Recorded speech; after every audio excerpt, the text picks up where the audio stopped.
হামলা পাল্টা হামলায় রাশিয়া ইউক্রেন যুদ্ধ উত্তেজনা এখন তুঙ্গে। লড়াইয়ের ময়দানে পাল্লা দিয়ে সফলতার দাবি করছে উভয় পক্ষই। আক্রমণে ড্রোনের ব্যবহার বাড়ানো হচ্ছে। বৃহস্পতিবার রাশিয়ার অস্ত্র ও সামরিক স্থাপনাসহ 12টি স্থানে আঘাত আনার দাবি করছে কিয়েভ। অন্যদিকে ইউক্রেনের দোনেস্ক, জাপোরিঝিয়া ও খার্কিভের 3টি বসতি নিয়ন্ত্রণের দাবি মস্কোর। কেবল হামলা নয়, আক্রমণ প্রতিহতেরও পাল্টাপাল্টি দাবি করছে মস্কো কিয়েভ। এদিন 122টি ইউক্রেনীয় ড্রোন ভূপাতিত করার দাবি রুশ বাহিনীর। বিপরীতে রাশিয়ার 64টি ড্রোনের মধ্যে 36টি ভূপাতিত করার দাবি ইউক্রেনীয় বাহিনীর। যুদ্ধের 3 বছর পরও এমন উত্তেজনার মধ্যে সরকারে বড় ধরনের রদবদল আনলেন ইউক্রেনের প্রেসিডেন্ট ভলোদিমির জেলেনস্কি। পার্লামেন্টে ভোটাভুটির মাধ্যমে অর্থমন্ত্রী ইউলিয়া সিভিরিদেঙ্কোকে করা হয়েছে প্রধানমন্ত্রী। নতুন প্রধানমন্ত্রী ঘোষণা দিয়েছেন, যুদ্ধের মধ্যেও তার সরকার ইউক্রেনের জনগণের সুরক্ষা নিশ্চিতে সামরিক, অর্থনৈতিক ও সামাজিক স্তরে দৃঢ়ভাবে কাজ করবে।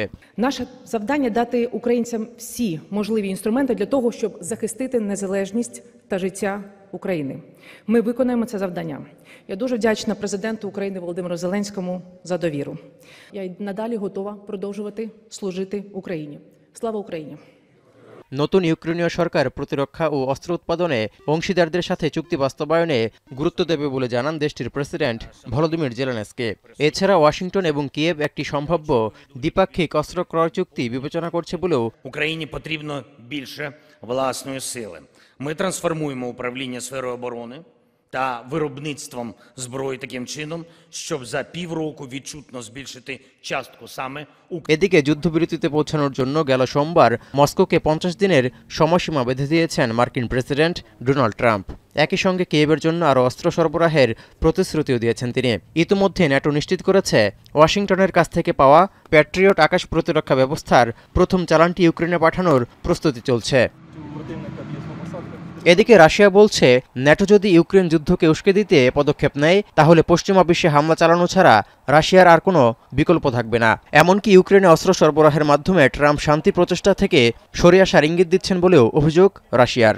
Напомню еще раз, язык ультиматумов, шантажа и угроз для нас неприемлем. Мы будем предпринимать все необходимые шаги для обеспечения безопасности и защиты интересов нашей страны.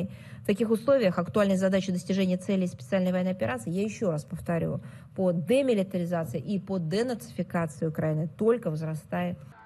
এমন উত্তেজনার মধ্যেও তুরস্কে হওয়া বন্দি বিনিময় এবং নিহত সেনাদের মরদেহ বিনিময়ে অব্যাহত রয়েছে। বৃহস্পতিবার 19 রুশ সেনার মরদেহের বিনিময়ে প্রায় 1000 ইউক্রেনীয় সেনার মরদেহ হস্তান্তর করেছে রাশিয়া। তৌহিদুর রহমান, এখন বিশ্ব। শিয়া বাটার ও ভিটামিন ই সমৃদ্ধ লিলি হালাল বিউটি সোপ, তারুণ্যময় উজ্জ্বল ত্বকের জন্য।